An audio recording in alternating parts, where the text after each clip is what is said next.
From One of One Production Studios, broadcasting from NYC, you are listening to Unexpected Success with your host, Joy.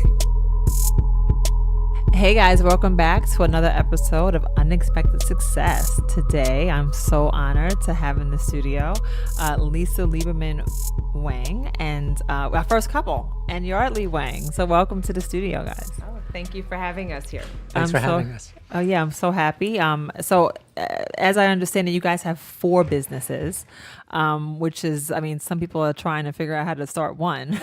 So obviously you guys are not shy and not fearful. And how did you get fearless? That's pretty amazing. Well, I think at some point you realize that you have to do something and you're either going to sink or swim. You just decide to go out and do it. And like the expression is, when you go, you burn the boats. Well, we had already burned the boats and we're going to do whatever we need to do and make it work. Awesome. So, okay. And you guys are married now. You guys married 20 years. Yes. And you are able to not only be in a relationship, but also work together. It's amazing. How is that?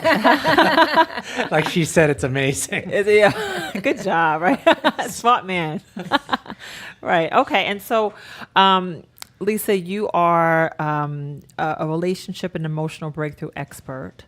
And obviously we want to dig through that and kind of really understand what you actually do. And Yardley, you are an entrepreneur and CEO of Fine to Fab, which is Lisa's company. Mm-hmm. And you're also a field vice president at shop.com. Absolutely. You are. Okay. And I know you guys have other things. You have a son, you have grandchildren. You look amazing. Thank you. By the way, can I just say that? That's awesome. Yeah. Thank you. And so just, take us on your journey of how you came to be serial entrepreneurs and fearless.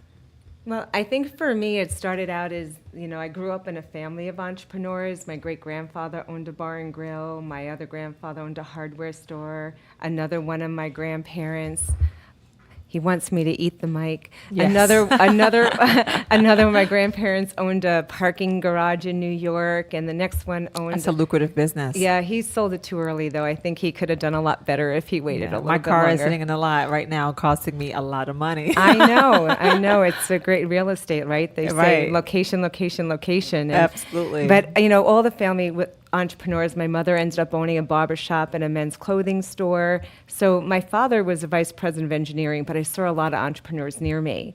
And that makes a huge difference. It really does. And although they all said, go to school, get a good job, I wanted to be a teacher. And they said no, because they said teachers don't make any money. Right. And then I wanted to be a lawyer. And they said, I'm going for my MRS degree. Yeah. I got that twice. Okay, you'll get that good later. Job, right? No, I got it. Okay. And it turned out that, I'd worked for IBM and MCI and stuff. But I also had found when I really started looking at the books of what businesses were making, I was like, no smarter than me, I can make that. And by the time I was in my 20s, I had my first computer consulting company, was making 6 figures working out of an apartment. When you're in your 20s? My 20s, 23 years old. Yes. Wow. So I had 8 employees at that time, making 6 figures. And actually one of my clients was the college I went to, which was Adelphi University.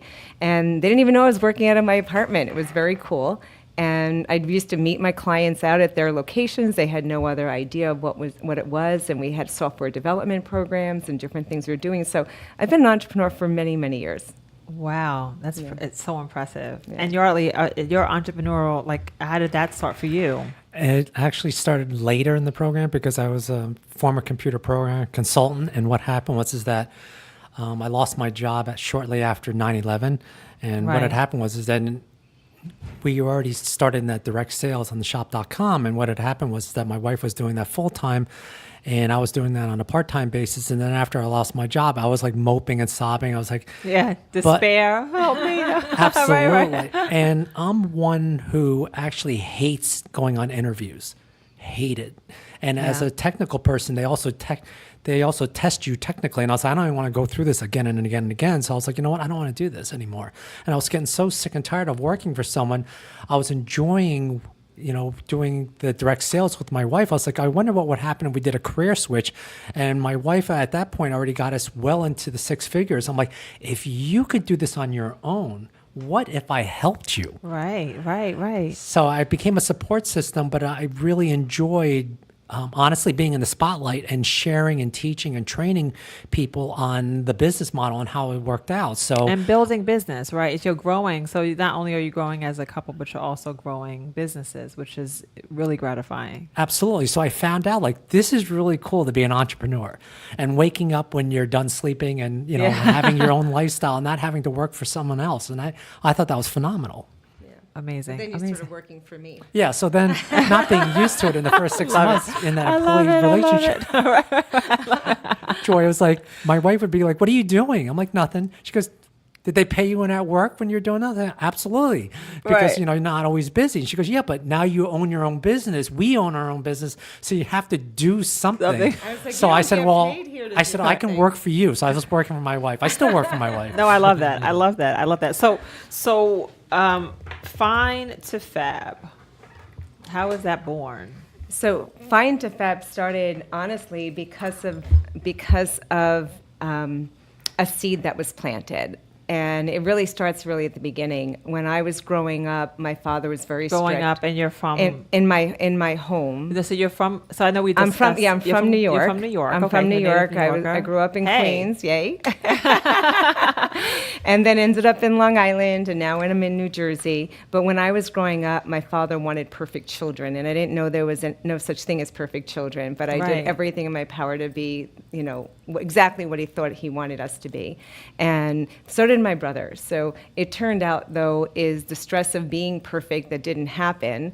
And he had, unfortunately, a nickname for me that I didn't care for. It was AH, and that was asshole, and I thought princess would have been better. Right. And I ended up growing into this thing because when I think it was 11 years old, we went to see this movie with Burt Reynolds, and there was a scene where there's all these football players and everything else, and the guy walks in and he goes, "You're all assholes." And we're in the theater. My brother and I are on the other side of the theater because it wasn't cool to be with your parents. Of course, right. And all of a sudden, my father turns around and goes, "Lisa, they're calling you." Wow. And Tough I just, love. yeah, I was like just shrinking in the seat and Right. saying like, this is not right. But he just wanted perfect children. And today I understand he didn't know better, and he understands he didn't know better. But at the time, Right. it didn't feel like that. Yeah. So trying to be perfect was a challenge for me. I had ulcers by the time I was in my teens. I was on Tagamet and all this other stuff. I was a sick child with asthma. And, Dad just wanted things a certain way. My mom tried to compensate for it. It was really challenging to do that. And because he was so strict, we used to hide things from him. And one of the things that we hid from him is I wasn't allowed to date. And at 16, I went out on a date, and my mother knew about it, but my dad didn't. And unfortunately, the boy took advantage of me. And I go and tell my mom, and my mom says, "Don't tell your dad, he'll kill you." Wow. And I took it as I did something wrong. Whew. Versus this guy was an AH, right? Right, right. And it turned out that I just kind of kept it in for years. Didn't realize what happened is I started using food to feel better and started stuffing the feelings. And by Right. the time I was 18, I had a sudden heart attack. I couldn't keep food in my stomach. I went down 30 pounds to 95 pounds at the time. Oh, my goodness And we ended gracious. up in the hospital, and something happened I never expected. I'm being wheeled into the emergency room, and my dad turns around and he said something he may have said before, but I don't remember hearing. And he said, "I love you." And it was this moment of, wow, like when you're sick, they're nice to you. And I ended up staying sick, and it wasn't conscious now. I can tell you from all the stuff I've gone through and learned over the last 35 years, 40 years. But what I found is that was the beginning of 13 years of dis-ease with myself.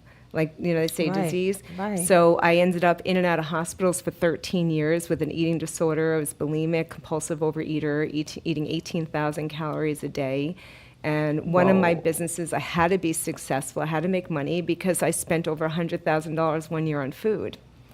So, and I only know because I got audited, and I was taking the money out of my business. And my brother, who was an accountant, had to represent me and tell him that the money went down the porcelain toilet bowl. And it was a realization for me as this really wasn't working. Wow. And kind of a long answer to a short No, question. no. This is great. This is exactly. I think it's honest and Yeah. transparent, and Yeah. I think that's what helps Yeah. the listeners, to know wherever they are right now, and how looking at you today and how amazing you are and all that you've accomplished, and knowing how it started. Yeah, and the thing that was the insult to injury is by the time I was 18, I had an employer at Arthur Murray who attacked me, and I was a professional ballroom dancer, and it turned out that I went to deliver music, and I was attacked with a man in a robe, and it was the owner. And Oh, my God. with a towel around him. It wasn't a robe, it was a towel. And I got out of the room, but I got fired for reasons known to me, and I did tell my dad, and my dad wanted to kill the guy and took him to court, which is exactly what I'm sure would have happened the Right, first of time. course. But when we're young, we put meanings to things that we don't quite understand. Right. And as now I know, my dad did the best he could with what he knew, but at the time we don't know that, and we put meaning to it, and the meaning I gave it was I wasn't enough. So I kept striving to be even more. And, because of it, I achieved greatness in so many areas where people might not have, trying to prove because myself. obviously you've become resilient. And how is your relationship with your dad now? It's awesome now. It is now. Yeah. And has- Unfortunately, he's sick now, and he won't be Oh. with us long, but we resolved it years ago. Well, it's nice to have Yeah. some kind of resolution. Absolutely. And how has that impacted your relationship with your husband? Right? I mean, I think that obviously your relationship with your dad, but how did that carry over? Well, I think one of the big things is that there's a lot of women out there that have had bad relationships with men where somebody hurt them, whether it be a father figure or a relationship or someone in their lives. And I was taught early on, my mom trying to protect me, saying never trust a man and make sure you support yourself and everything else is why I was as resilient as I was. Right. And the interesting part about it is we could never have had a good relationship if I was still living to those values and those beliefs. This never would have worked because if you can't be in a relationship with someone you don't trust. Right. And how has that been on you, Yardley? I mean, just being supportive and realizing that, that Lisa needs that type of support. It was interesting because Why are you whispering? when I became unemployed, there was that switch over that I found challenging, and I found out that I wasn't the only one, that it's switching over from that employee to employer mindset. Right. For that entrepreneur that you're talking about. So for the longest time, it's like, wow, what do you do with yourself? I'm so accustomed to working for someone else, but at the same time, I was also accustomed to being the breadwinner. So when I lost my job, it was even more difficult. I felt it was more difficult between us because of the fact that I was, oh, great, my wife's the breadwinner. I became the support system. Now I'm not used to being the support system. I'm used to Right. having that role reversal the other way around. So Yeah. it was really hard on a relationship. So But that's you the way I managed was growing up. You managed to support each other. Absolutely. So it took months to get it right where it was okay to be like that. And matter of fact, but it wore on our relationship to the point that we had a role reversal of my wife became extremely masculine and I became really feminine for like 8 years. And it was not a healthy thing for our relationship whatsoever. And how did you manage to? I mean, because obviously you're sitting here today and you're happy and you're laughing and you're happy together. So how did you all manage to, I guess, identify it and then repair it? Okay, so besides the fact of what my wife does, for the Find the Fab and being the relationship expert, we also seeked out. Personally, we did a lot of personal growth. So we went to a lot of different seminars, and Tony Robbins is one of my favorites and stuff. And honestly, he saved our marriage. So, and he brought me back, quote, to the other side, back into the masculine side. And I was fascinated about that. So that's why over the last 8-9 years right now, I guess one of the things I became an expert on is the difference between masculine and feminine. So I kind of figured if he can help me, I can help other people as well. And I was fascinated and did a lot of, research and went to several seminars for a lot of the other relationship experts on the differences between men and women. And it was just a really great thing to learn and be able to share that with the Find the Fab group of, the students and things like that, of the participants that Lisa has in the Find the Fab program. And then I got promoted. I promoted myself to CEO. Hey. And the joke of it is I'm really like the COO, which is the Chief Operating Officer. But the Right. CEO, I consider myself like the Chief Everything Officer. Yeah, that's great. So any task that needs to be done, I'm okay with it. So Yeah. I found my place, and it's given us an opportunity to find our space because, Joy, we literally in our office sit about 6 feet apart from each other. And you How mentioned does that it, we're work? like Holy cow. 24/7. Right. But because of the fact that she lets me run the other parts of the business, like the shop.com, and she runs primarily the Find the Fab, and I'm the, others, It the works. support system for Find the Fab and things like that. We've also found our calling. And we're actually starting a fifth business coming up, Joy, because of the fact of all this wonderful stuff that my wife is doing, that I ended up having like this, I was telling some of the, people like Dennis about the fact that all of a sudden now we have this production company because of all this equipment that we invested in. Right, It was yeah. ridiculous. So it's another thing that we're doing. Exciting things. So it's nice to obviously come through all of that and then become successful together, right? And grow this business together. So I guess tell us more about Find to Fab. Okay. Well, and I'm going to just have to backtrack for Yardley. What the thing is, our relationship started out great. So all this stuff about the men, started out great. And when it got rocky, was more of the times of financial hardships, the changes in our status, Right. changes in his job. All that stuff is what caused the friction between us. And then fertility was a big deal. We went through For 7 years. 7 years of fertility, and that wasn't fun. So there's all these things. I think people expect. And you made it. We made it. And you made it. You have a son. Well, no, actually, the son was from the first marriage. Oh, so, okay. So that was the first marriage, but we wanted more children. Okay. But the challenge, I think, people is look at where you are now and they think, oh, you had the silver spoon, everything was great and it was easy. Right. And it was the perception of what our reality. We decided this was part of it. We have to work through this, and and anything only has the meaning you give it. And we decided we're going to work through it, and we do. That's awesome. And all this stuff. But Find to Fab happened because when I was going through my dis-ease with myself, one of my friends who was a chiropractor introduced me to Tony Robbins and said, he's doing a fire walk and he's going to help you. And I said, oh, Tony Robbins helps bulimics. Yay. Yeah. And I didn't even know who he was. I had no idea who he was 25 years ago. I went to an event, and make a long story short, it turned out that when I went to that event, I ended up meeting him the first day, and I asked him, does this help? And he just smiled at me. Met one of the women there, Lauren Slocum, who's an amazing, one of his top trainers and everything else, and I know her now 25 years. And he ended up working with me publicly in a room for 6 hours with 2,500 people. Holy cow. And turned out that I said, I'm going to just dedicate and give my time to him and support him. And I've been doing it for 25 years. We became platinum partners of his 8 years ago.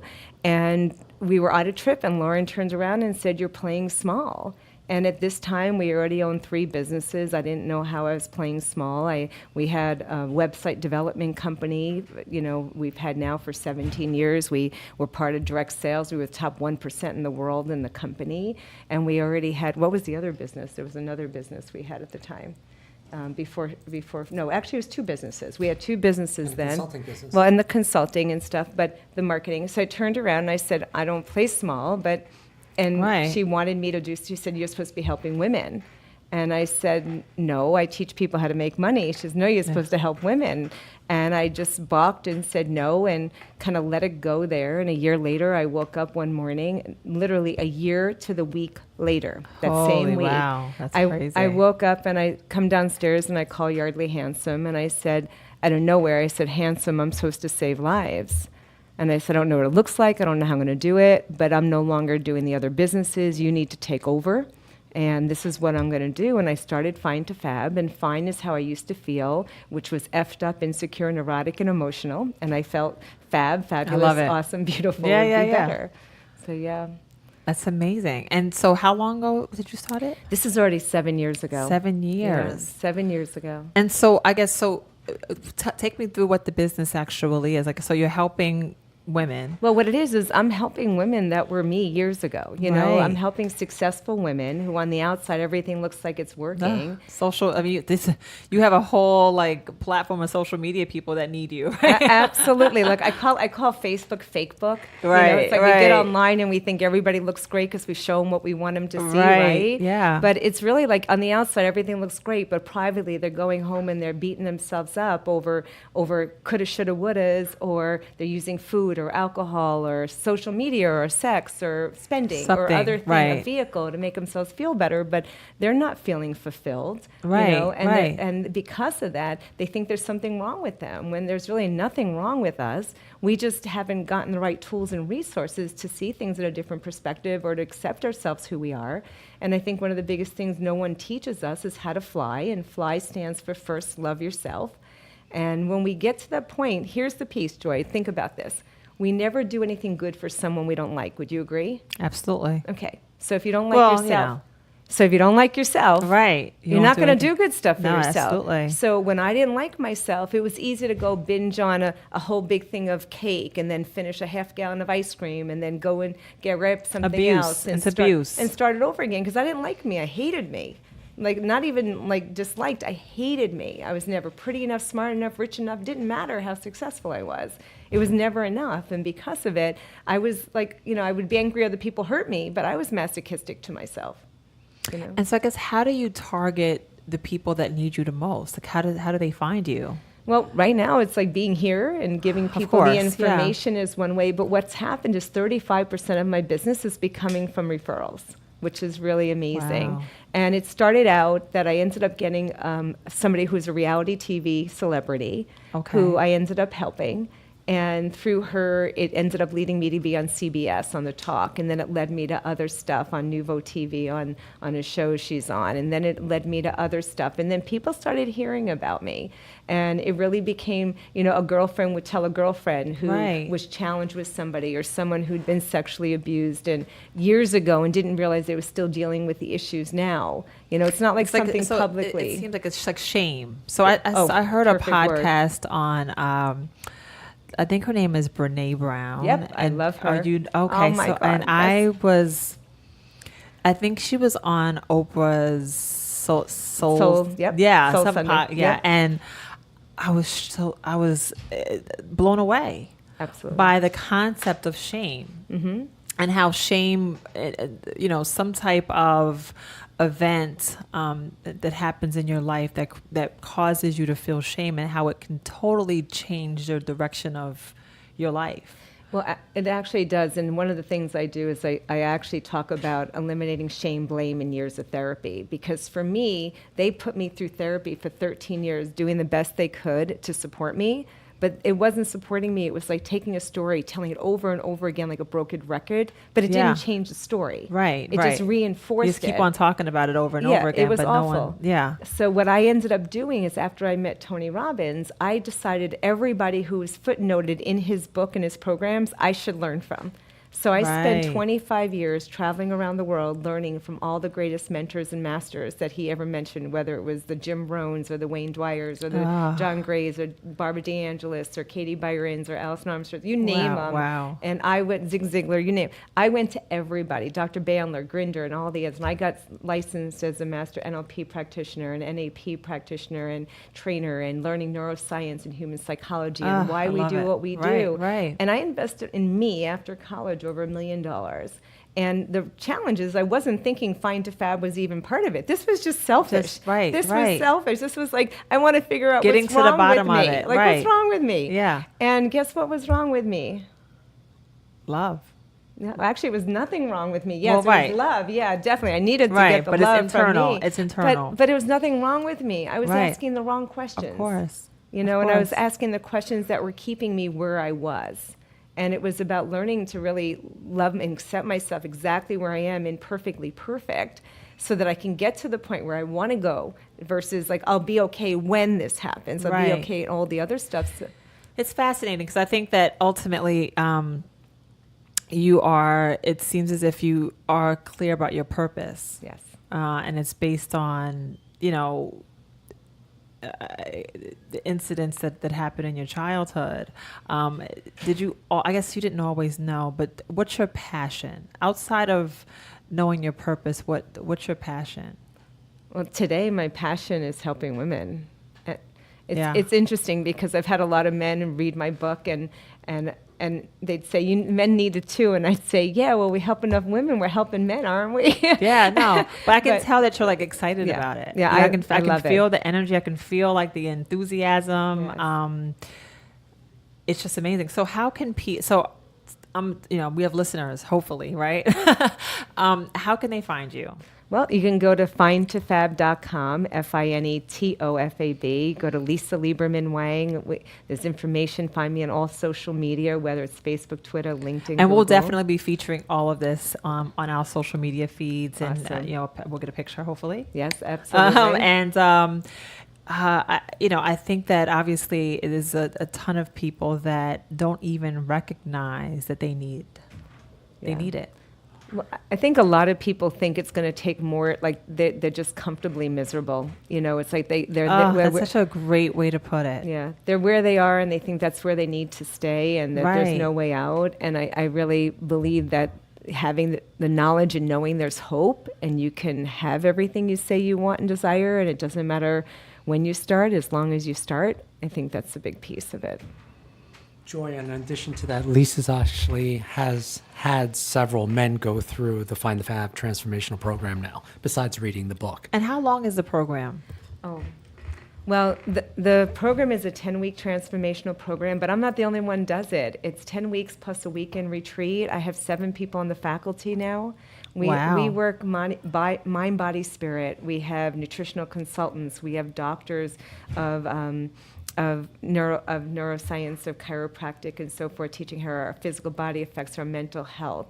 We have femme transformation experts coming in, helping women get back into their femininity and understanding that's our power, and to work with that. Yardley and I work with them through relationships as well, and that's all through the weekend. And then we have a business strategist who comes in teaching modeling and rituals and how to create change, lasting change. And then it sounds amazing. I need to sign up, right? It is. Yeah. It is. And that's just the weekend. And then the 10 weeks is really understanding your beliefs, values, the rules, what you've set up for yourself, giving yourself new resources, understanding who you are, and not a judgment, not about, I coulda, shoulda, woulda, like I said at the beginning, but an appreciation of, this is who I am. And realize that 55% of our beliefs were formed by the time we're 5 years old by well-meaning teachers, preachers, guardians, and parents. That's scary because I have a 6-year-old. I'm like, oh God. Yeah, and here's Right. the funny thing. Think about the 6-year-old. When they were 2 years old, they heard a word more than any other word they ever heard. Do you remember the word that you told them when they were 2 all the time? No. That's the word. No, right? No. No. So now they're being told no all the time, and things that at the beginning we needed to protect them. We grow up with these limiting beliefs, thinking certain things. 45% of our beliefs are now formed based on a shaky foundation that at the time was Oh my God, this is like frightening. Yeah, at the time right. was good. But, just like my dad doing his best to try to have good children. Like I never did drugs or I didn't do alcohol. It was not a good girl disease, Right. So I chose the good girl stuff.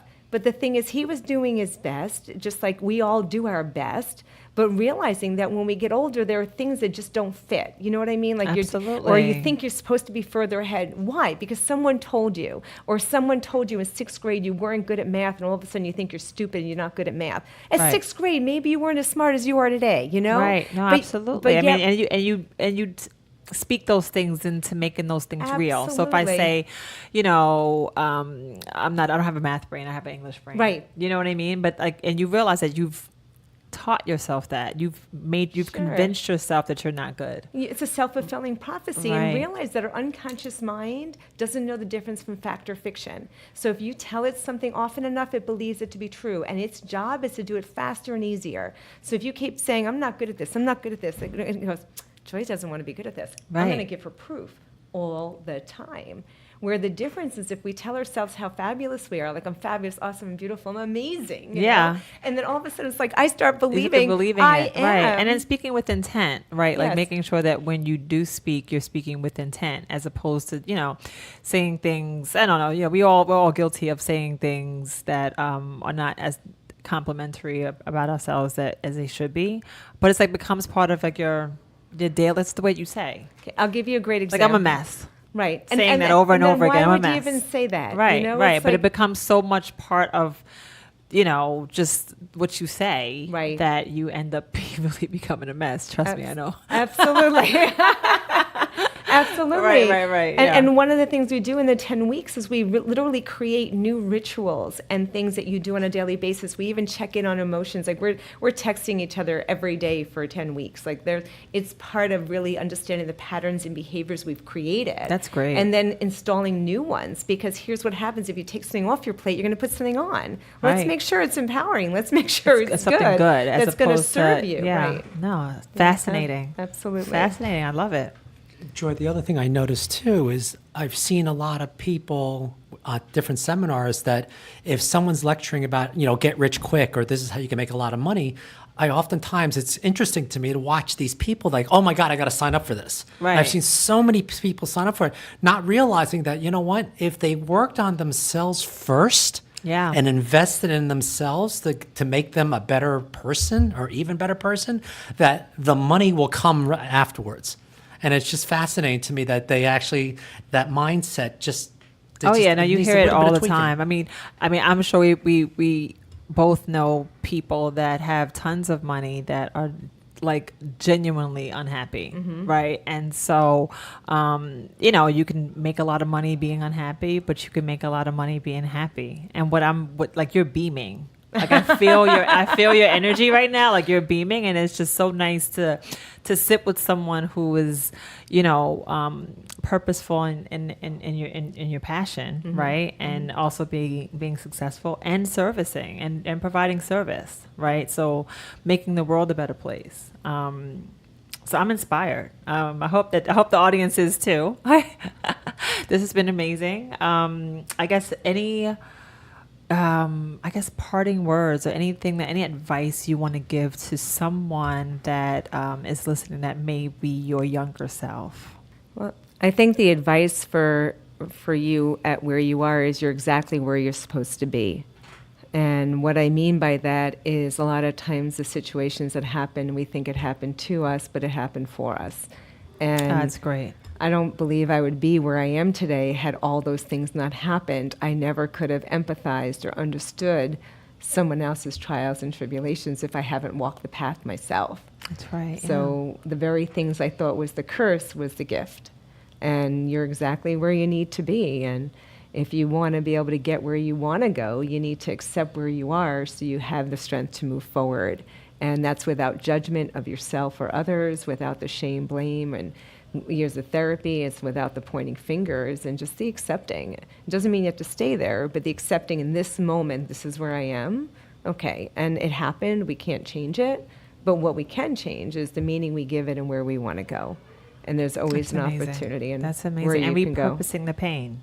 Absolutely. Repurposing the pain. Yeah, absolutely. And making it your strength. Yeah, absolutely. Yeah. And winning. And going for it, right? Absolutely.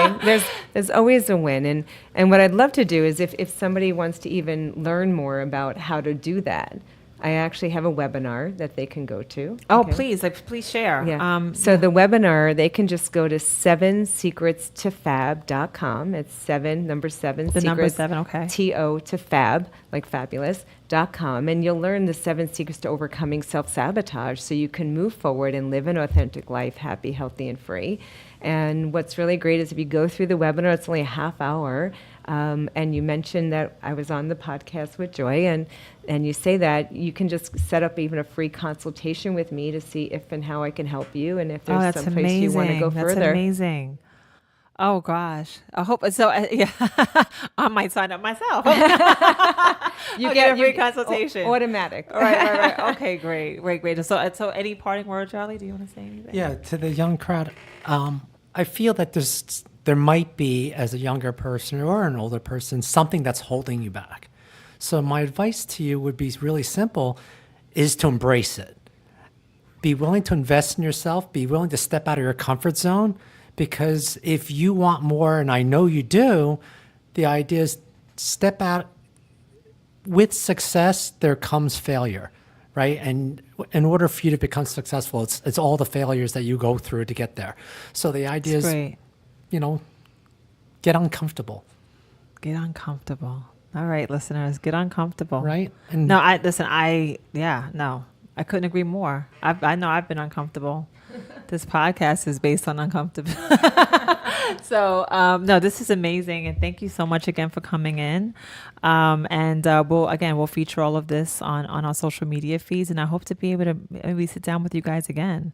I'd love to be able to kind of maybe go through some portion of the course and come back and give a testimonial about what I thought.